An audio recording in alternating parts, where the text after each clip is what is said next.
Welcome to the Celebs Diaries, where every celebrity story comes live. Today, in this video, we bring to you the actual cause of legendary Jimmy Cliff's death, according to doctors, wife, and children. Jimmy Cliff, the man who carried Jamaica on his voice, the legend who brought reggae to the world before reggae even had a passport, is gone. At 81 years old, the global icon, actor, cultural ambassador, and humanitarian suddenly passed away. And today, the world is asking one heartbreaking question. What really killed Jimmy Cliff? His wife, Latifa Chambers, has finally spoken. Doctors have confirmed the exact chain of medical events.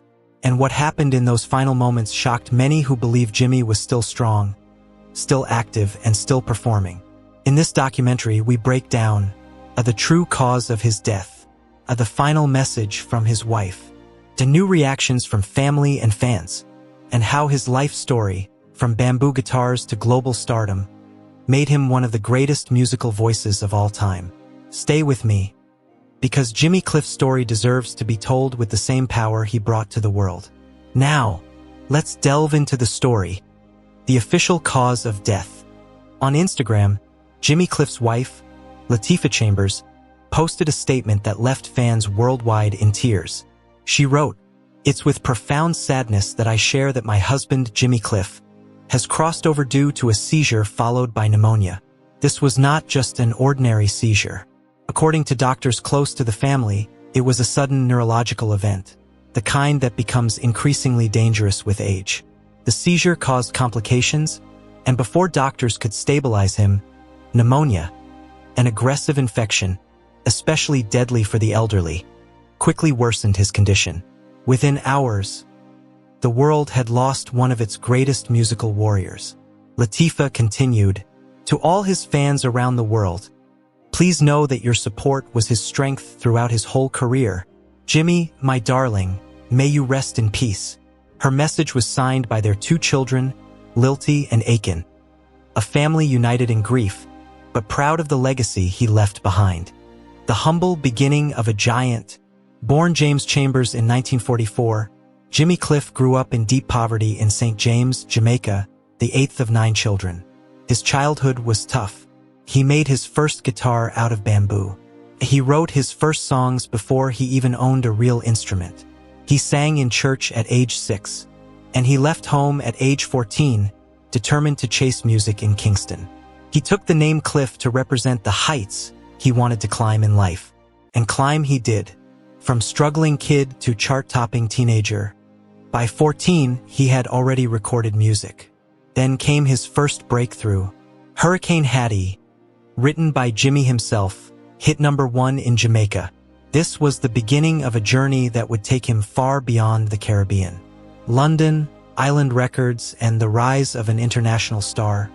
At 21, Jimmy moved to London to work with Island Records, the same label that later made Bob Marley a global star.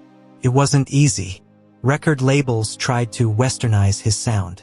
Albums failed. Audiences didn't get it. But Jimmy didn't give up. Then came 1969, the year everything changed.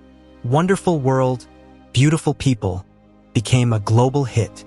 Then came Vietnam, a protest anthem so powerful that Bob Dylan called it the best protest song ever written.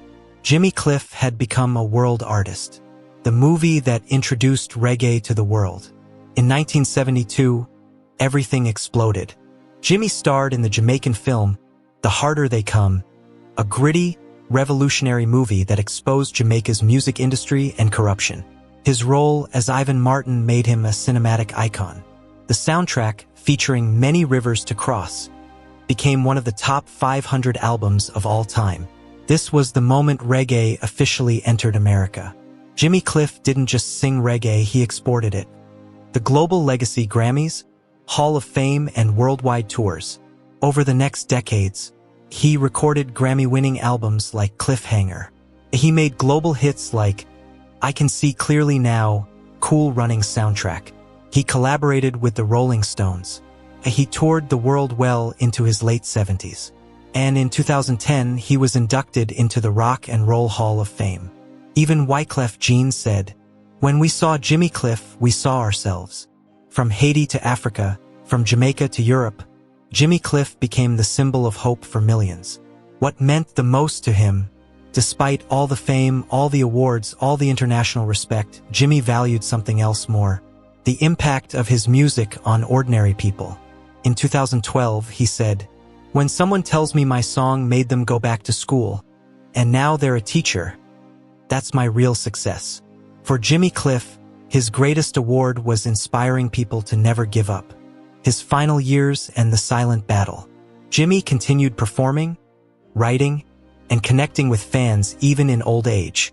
But behind closed doors, age-related health challenges were becoming more frequent.